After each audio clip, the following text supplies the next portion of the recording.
प्रत्येक मनुष्यर जन्म पछरे किसी उद्देश्य रही थाए। कहार पूर्व जन्मर ऋण सुझिबाकू बा किए आपणकर ऋणी थांती से ए जन्म रे आपणकर ऋण परिशोध करिथांती। जीवनर मोड़ केतेबेले किपरि निये ताहा केवल ईश्वर को जना। तेणु कौनसी परिस्थिति रे मनोबल हारिदेबा बा जीवन हारिदेबा उचित नुहे। किए जाने आग समय रे आपणकर एक समृद्ध जीवन आपण को अपेक्षा करी बसिछि। समय सबुठु बलवान। समय को धैर्यर सहित अपेक्षा करंतु। जय जगन्नाथ। मोर चैनल दृष्टि एस्ट्रो को आपण मानको स्वागत। राशि चक्र नवम राशि धनुराशि एवं धनु लग्न व्यक्ति मानक पय मे 2025 किपरि कटिबो। मो वीडियो यदि आपण को भल लागु थाए तेबे सब्सक्राइब करंतु। राशि अधिपति बृहस्पति देव धनु राशि अधिपति बृहस्पति देव मे 14 रे षष्ठ भाव सप्तम भाव को चलन करिवे। ए वर्ष आपणकर गुरु शुद्धि रहिबो। मासर द्वितीय भाग रे रवि शुद्धि मध्य रहिबो। तेणु शुभ कार्य करि पारिबे। आर्थिक उन्नति देखा देबो। स्वास्थ्य अवस्था मध्यम रहिबो। संतान माने टिके ए मास अबुझा होई पारंती। शुक्रदेव और शनिदेव चतुर्थ भाव में अवस्थान करुछंती। कि धनाधिपति एवं आधिपति एक शुभ योग सृष्टि होउछंती। जहा पर कि आपनकर आर्थिक अवस्था भल रहिबो। मे 18 रे राहुदेव मीन राशि रु कुंभ राशि को चलन करुछंती एवं केतुदेवकर दशम भाव रु नवम भाव को चलन हेउछि। जहा कि राहुदेव तृतीय भाव में बहुत भल फल प्रदान करथांती। जैकि पॉलिटिक्स टेक्नोलॉजी आईटी एभली क्षेत्र में बहुत भल फल प्रदान करथांती। व्यवसाय रे मासर द्वितीयार्धरु आगो शुभ फल प्राप्त करिवार संभावना रहिछि। कर्म क्षेत्र में उन्नति घटिबो। परिवार रे कहार स्वास्थ्य खराब होई पारे बा कोनोसी विषय को नै विशृंखला सृष्टि होई पारे। लव रिलेशन पाई ए मासटी तो अनुकूल नुहे। जगी रखी चलिबे। चाकरी रे उन्नति करि पारंती। पार्टनर जदि आपनकर चाकरी करि थांती तांकर प्रमोशन हेबार संभावना रहिछि। क्रोध को कंट्रोल करंतु नकले किछि क्षेत्र रे तो परिस्थिति खराब होई पारे। शुभ फल प्राप्ति पई सूर्य को जल अर्पण करंतु एवं सुंदरकांड पाठ करंतु। राशि चक्र दशम राशि मकर राशि एवं मकर लग्न व्यक्ति मानक पाई मे 2025 किपरि कटिबो। मकर राशि अधिपति शनिदेव आपणकर तृतीय भाव को चलन करिसेंती। तृतीय भाव रे अछंती। पराक्रम भाव रे आपन को बेसी परिश्रम करिया को पड़िबो। परिश्रम वर फल आपण प्राप्त करिवे। मे 14 रे बृहस्पति देव पंचम भाव रु षष्ठ भाव को चलन करुचंती। आपणकर 14 तारीख पर्यंत गुरु शुद्धि रहुची। तापरे षष्ठ भाव को बृहस्पति देव चलन करुचंती। राहुदेव तृतीय भाव रु द्वितीय भाव को चलन करुचंती। केतुदेव नवम भाव रु अष्टम भाव को चलन करुचंती मे 18 तारीख रे। बुधदेव तृतीय चतुर्थ एवं पंचम भाव रे ए मास अवस्थान करुछंती। बुधदेव आपणकर भाग्याधिपति। हठात आपणकर धन प्राप्ति होई पारे। खर्च मध्य हेबो। ए मास आपण हुएत नुआ जॉब पाई पारंती किंबा कोनोसी कर्म नियुक्ति पाई पारंती। व्यवसाय रे बेसी परिश्रम करबा को पड़ी पारे। राहु द्वितीय भाव रे आपण धन आपणकर आय किछि हबो किंतु आपण बेसी संचय करि परिबे नाही।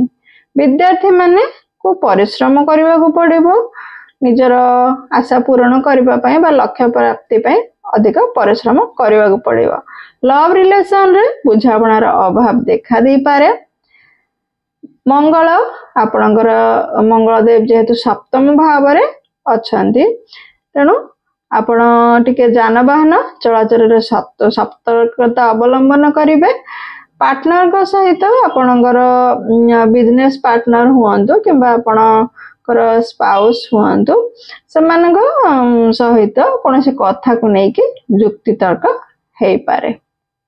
शुभ फल प्राप्ति पाई आपण शनिवार दिन शिवं को अभिषेक करंतु एवं हनुमान चालीसा पाठ करंतु। चक्रर एकादश राशि कुंभ राशि। कुंभ राशि एवं कुंभ लग्न व्यक्ति मानक पाई मे 2025 किपरि कटिबो। आपणकर शनि 7.5 चली। शनिदेव आपणकर द्वितीय भाव में विराजमान करिसेंती। सूर्यदेव ए मास आपणकर तृतीय एवं चतुर्थ भाव में रहिबे। मे 14 पर्यंत बृहस्पति देव चतुर्थ भाव में रहिबे। तापरे पंचम भाव को चलन करिवे जहाँकि आपणक राशि रे गुरु शुद्धि रहिबो। वर्ष पर्यंत गुरु शुद्धि रहिबो। आपण जेकोसी शुभ मांगलिक कार्य विवाह कार्य नूतन घर प्रवेश बा गृह निर्माण ये सब जहाँ भी शुभ कार्य आपण करि पारिबे। सूर्यदेवଙ୍କର तृतीय भाव में अवस्थान मध्य आपण को शुभ फल प्रदान करिबो। सरकार क्षेत्र रु हेतु आपण किछि लाभवान हेई पारंती।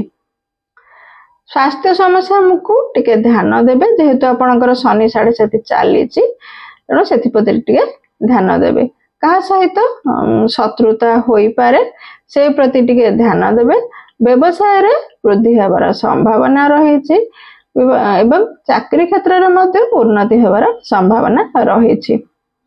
आपणकर ए मास आपण टिके लव लाइफ रे आपणकर ए मास एते भल रहिबो नाही से प्रति टिके ध्यान देबे। पार्टनर का सहित ए मास आपण पार्टनर टिके तांकर कार्य दक्षता बढ़ी पारे। आर्थिक अवस्था आपणकर ए मास भल रहिबो। शुभ फल प्राप्ति पाई आपण शिवं को उपासना करंतु एवं वज्रंग बाण पाठ करंतु।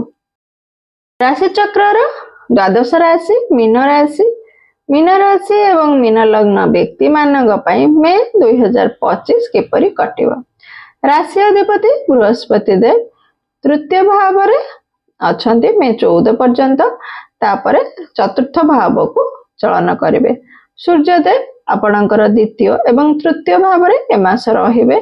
शुक्रदेव एवं शनिदेव पूरा मास आपणकर प्रथम भाव में आपणकर रहिबे। केतुदेव सप्तम भाव रु षष्ठ भाव को मे 18 रे चलन करिवे एवं राहुदेव मे 18 रे प्रथम भाव रु द्वादश भाव को चलन करिवे। आपणकर शनि 7.5 चलुची। बृहस्पति देव चतुर्थ भाव रे एते भल फल परिवार पई देई न थांती। राहु देव द्वादश भाव रे आपणकर कोर्ट केस हॉस्पिटल किंबा विदेश यात्रा रे किछ अर्थ व्यय होई पारे। सूर्यदेव मासर द्वितीय भाव रे तृतीय भाव रे रहिबे तेणु आपणकू कोनोसी चाकरी भी मिल जाई पारे किंबा आपण सरकारी स्तर रु किछि शुभ फल प्राप्त करि पारंती। मे 18 पर्यंत विभिन्न समस्या रे आपण कष्ट पाई पारंती कारण शनिदेव एवं राहुदेव आपणक राशि रे अवस्थान करूचंती। आपणकर आय भल रहइबो। व्यवसाय हो किंबा चाकरी हो आय भल रहइबो। मे 18 परे पार्टनर को सहित बा स्पाउस को सहित संपर्क भल हेबाकू लागिबो। विद्यार्थी माने मध्यम फल प्राप्त करिवे। मास सारा रवि शुद्धि रहुची। लव रिलेशन रे मध्यम फल प्राप्ति करिवे। शुभ फल प्राप्ति पाई असहाय दरिद्र लोकन को सहाय्य करंतु। सूर्य को जल अर्पण करंतु एवं दक्षिण काली को पूजा करंतु। विदाय नेउछि। जय जगन्नाथ।